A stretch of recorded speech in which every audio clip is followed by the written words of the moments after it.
The final ever episode of Stranger Things has just been released, and there's a lot to unpack here.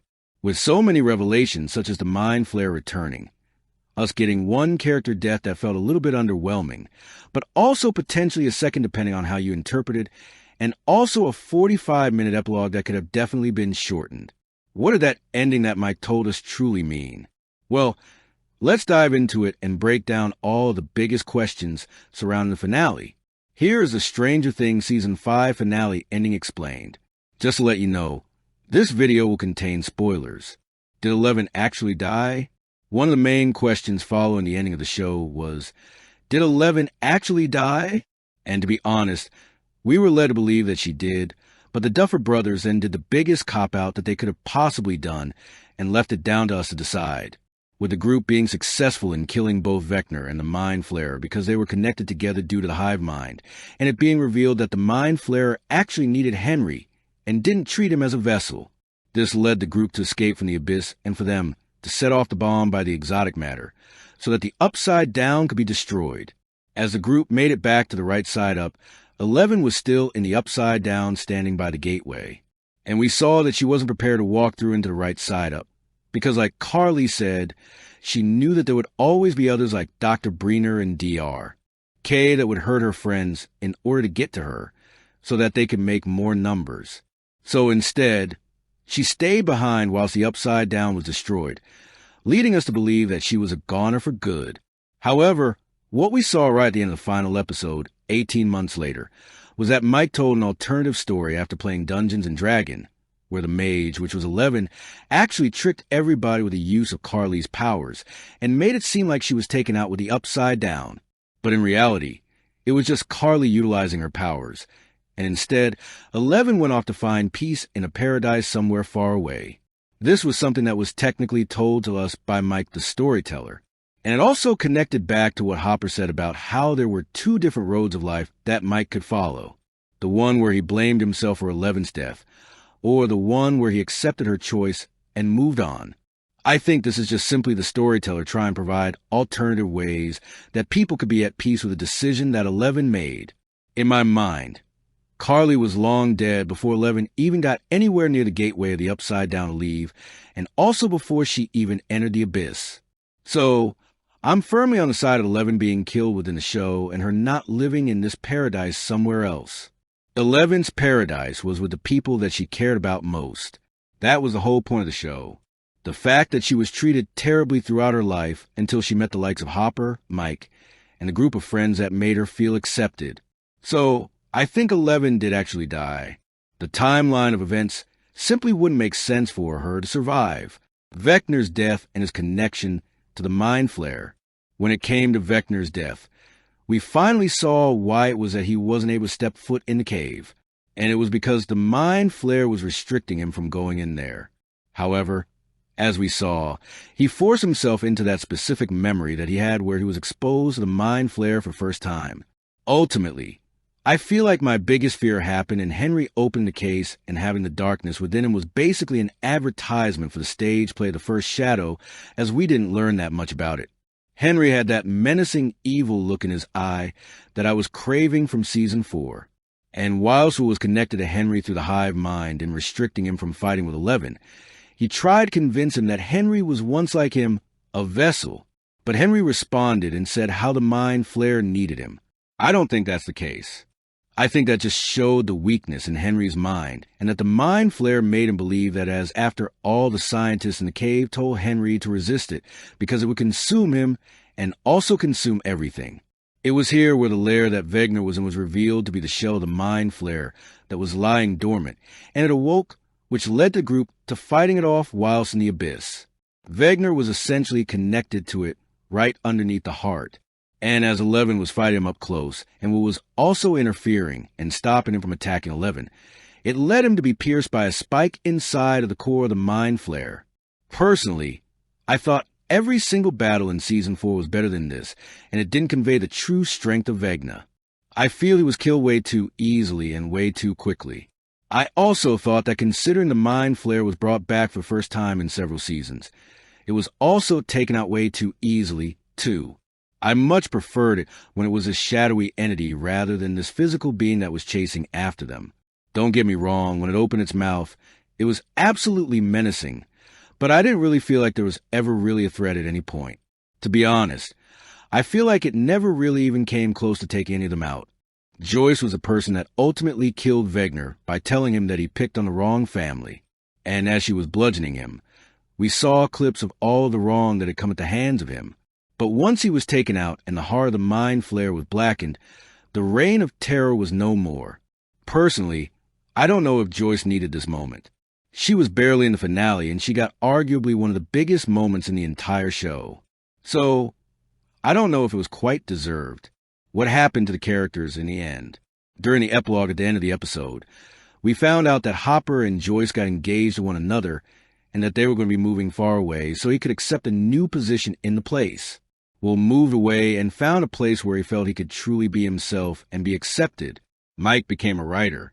Dustin continued to study and have his interest in continuing to learn, but made time for adventures.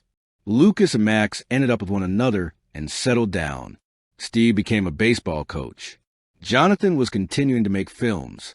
Robin was working at the radio, and Nancy dropped out of Emerson and took a job at the Herald. However, they all agreed that they'd meet up once a month because their friendship was something that was irreplaceable. Whilst the main group's future was only in theory, I felt like the show was insinuating that that was the pathway that they were all going to go down. We also saw that Holly, Derek, and the other members of her class were now in the basement playing Dungeons and Dragons, showing that they were now the generation that were going to have an appetite for adventure. This is because Mike and the group had laid down their Dungeons and Dragons binders for the final time. My review of the final episode. I think this is a finale where I did kind of like elements of it, but I also didn't like elements as well. I thought it was super choppy. The CGI looked pretty poor at points, and it made Vector and the Mind Flayer feel half as threatening as what they'd been for the entirety of the show. The Mind Flayer was this entity that basically started it all. Gave Henry Creel the darkness that caused him to become the evil human that he was. And it just felt like they were wiped out so easily. There was so much more time left in the episode once they were wiped out. And I thought something else was going to happen, but that was literally it. I thought it was a bit of a shame. As I said earlier, every battle that Vecna was involved in during Season 4 was far better than Season 5. Even when he appeared in Season 5, Volume 1 and Episode 4, he was far more menacing than what he was in the finale. It just felt like there wasn't as much emotion involved, and it just felt like 11 had the upper hand from the off, when in reality, they were in the Mind Flayer's playground. Vecna and the Mind Flayer were connected. So surely he should be more powerful than ever. When it came to the characters' deaths, 11 was a big one until they basically left it up to interpretation on if she actually died or not. So I thought that was a bit of a weak move from the showrunners. Carly's death didn't really impact me in the slightest. And if anything, it just kind of supported the fact that the brothers brought her back because they didn't want her to be this open-ended footnote about the show from Season 2. 11's death could have basically happened without her nudging that thought into her mind. The showrunners also teased Steve's death when he almost fell off the tower, but instead Jonathan randomly held on him and stopped him from falling. So, that also felt like a bit of a weak move. Honestly, I just genuinely feel like there was too much of a story left to wrap up with only 2 hours left on the clock. And it ultimately just made that final episode feel a bit choppy. I also feel like in Volume 1 and Volume 2, we spent so much time with Holly Wheeler, and we also got the massive revelation of Will having powers, and they both just didn't actually really matter that much. Holly was barely in the finale, and Will didn't even confront Vecna face to face right at the end. I get that they communicated telepathically, and it almost showed that Will was mentally stronger than Vector, but it just didn't really have that impactful feeling. I just kind of feel like there was nothing at stake in the finale despite the fact that the entirety of the world was on the line, and the Mind Flayer was revealed to still be in existence. It's a shame the jeopardy just wasn't quite there, and it didn't really translate through the screen. I also feel like the final 45 minutes of the episode dragged massively. This was where it was all set 18 months later, and it just contained massive cliches from movies from the 1980s. I feel like this was also where the poor acting quality in some of the cast members was exposed. I didn't actually think Finn Wolfhard did that great of a job in the finale, especially in the scene with Eleven. I think it just highlighted how the show was actually far stronger when they were just that little bit younger. The flashback scenes brought that to light, too. Even though I've said a lot of bad things about the finale, there were moments that I did love. I thought the Hopper and Eleven connection were strong, and I felt the emotion that he had for Eleven. I was also excited when Henry went into the cave, and we were learning about his connection to the Mind Flayer, and then the Mind Flayer revealed itself in the abyss. That did actually get me really excited. I just feel it's a bit disappointed with the outcome that it had. Overall, I think the show ended okay. I think Season 4 is comfortably the best season of the show, and I do genuinely believe that if they didn't leave it 3.5 years, we could have got a finale that was more in line with what we had then. It was just so dark, and it had the horror that made the show what it was originally known for right at its core. Henry, Creel, and Vecna felt terrifying back then. But in this season, I wasn't really frightened at all. There were just no stakes in this season, and not at any point did I feel like the main group weren't going to win. So there was no jeopardy. When it ultimately comes down to how Stranger Things will be remembered, I think it will be remembered well. It didn't tank the finale. I just don't think it had the time to be able to execute the ending that the story deserved, and what we also deserved.